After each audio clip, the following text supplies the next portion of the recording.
It's time for Love in the Morning. This week we are digging into intimacy and the obstacles that often pose threats to passion. Experts say intimacy plays a major role in long-term romantic relationships, and it's not easy to keep that spark alive. Joining us on the couch with some answers for your questions this morning, we have certified relationship and marriage coach Jennifer Blake-Cool. Good morning. Good morning, Emily and Emma. Good morning. Thanks for having me. Some good questions this week that I think are probably questions for many folks, not just our question askers. So this first one is an anonymous question. They wrote in, intimacy with my partner has become predictable and frankly boring. I'm craving more excitement and passion, but I don't want to hurt their feelings. How can I get them to spice things up without making it awkward or uncomfortable? Yeah, this is a great question.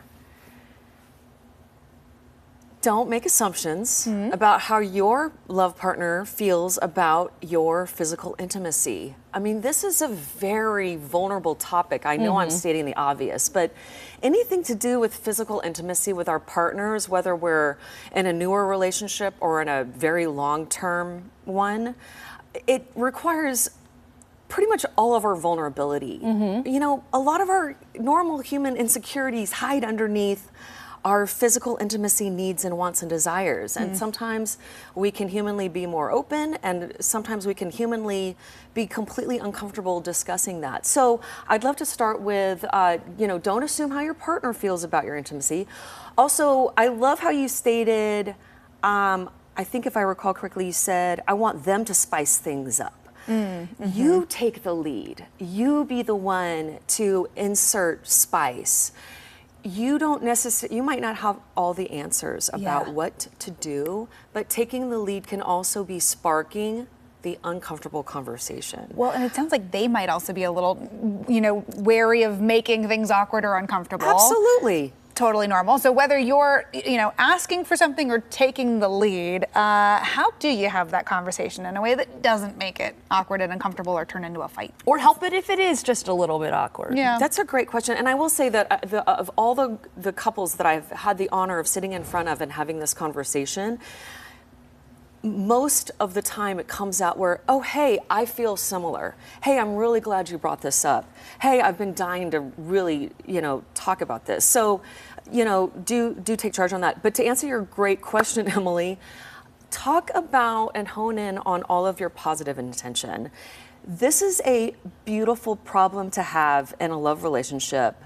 It's a killer when one person loses interest or the desire to be intimate with their love partner. That's a different path to take. But if the challenge is an uneven, you know, desire, and one person is wanting to level up, wanting to step up the game, and wanting their partner to step up the game.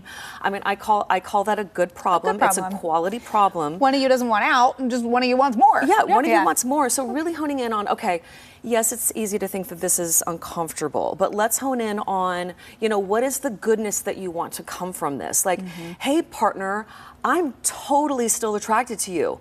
I want our life, our intimate life, to be a hell of a lot more exciting because you're hot and I want you. You know, honing in on what is the good? What is the awesomeness that you want to come from this? We get stuck in kind of the negativity and the sticky emotions when we're trying to deal with uncomfortable, vulnerable topics. And honestly, I mean, this is probably number one or number two when it comes to discomfort, you know, uncomfortable topics that we can talk about in our love relationships. So, you know, to sum it up, take charge. Be the lead. You will surprise yourself and your partner in a positive way. I really want to confidently assure you of that. Be positive. Positive intent. What you want from it. All right. Anyway, I could carry on and on. You could. But we've got another question from Charles. He writes, my wife insists on having the dog in the bed every night. It's killing our connection time and aggravating my allergies. How do I tell her we need to kick the dog out of the bedroom without sparking a huge fight? Oh, Charles, you're not alone. This is great. So, again, kind of going back to my former point of honing in on your positive intent. We can humanly get trapped in negativity when we are complaining about something that we want our partner to change. We can fall into the trap of being critical, maybe even contemptuous, which are the two of the four I was horsemen saying you the want to stay away apocalypse from, right? If for we're the talking about relationship. Gottman. Yeah. So don't bring it up when you're already charged or triggered. Sure. Don't add it on to an argument that has nothing to do with your dog.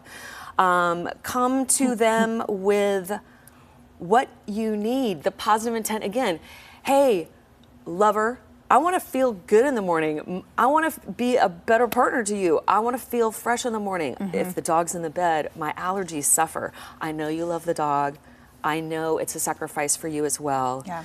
I would really love to request, though, that we remove the dog because, a lot of times, I'm carrying on, but a lot of times we want our partner to change a behavior, but it can come off as critical because we fail to really explain the true positive reasons of why we want that behavior changed. Sure. And this is definitely one of these areas, pets in the bed. And if you want it changed, what are the things that maybe you can do to facilitate that? Are you going to help train the dog? Are you going to take the dog on some more walks so that they don't need as much attention at the end of the day? Right. I don't know. Or are you just going to give up the battle entirely? Because that's what I have done. My dog refuses to stay out of the bed. I got a text from my partner this morning saying, look how much room he took up. Truly, Samwise, 2/3 of my bed. Yeah. It's a losing battle, and now I just take extra allergy meds. I don't know. That's also an option. It's tough. How are you going to talk because- positively to Sam about why he needs to leave the bed? Well, Sam and I have had some chats. He's not moving. Yeah, and there's some emotional attachment here too. I mean, a lot of people really love their creatures in the bed, and then they don't want their partner to say, "Hey, remove this thing that you love." But you can spark empathy by really explaining, well, hey, these are the real reasons why I need you to remove the dog. Or you could just be single with your dog, and then there's or no your dog, or your dog issues. could be your boyfriend. I call my dog my boyfriend. Yeah, there you go. That too. Just snuggle with him. It's great. All right, Jen, always the best advice. I really love your perspective, going with love and positivity. It really is refreshing. So thank you so much. And if you have a question for Coach Jen, send us a message right now on the KOINA News AM Extra Facebook or Instagram page. Your question may be answered right here on the show. You can remain anonymous. That's right.